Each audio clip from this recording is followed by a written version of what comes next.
What's up everyone, welcome back to our channel. In today's video you are going to see how to see the mutual friends on Snapchat. It's pretty easy, so without any further ado, let's get into the video. Once you are in your Snapchat account, head over to your Bitmoji and tap on it. Then scroll down, or you can also go back and go to the Add Friends section on the upper right corner.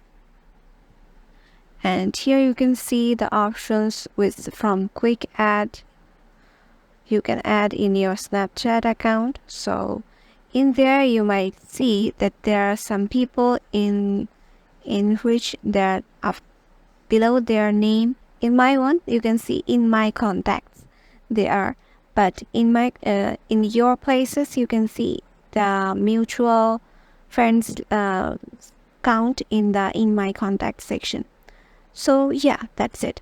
If this video helped you out, make sure to give it a thumbs up and subscribe to our channel, and we will see you in the next one.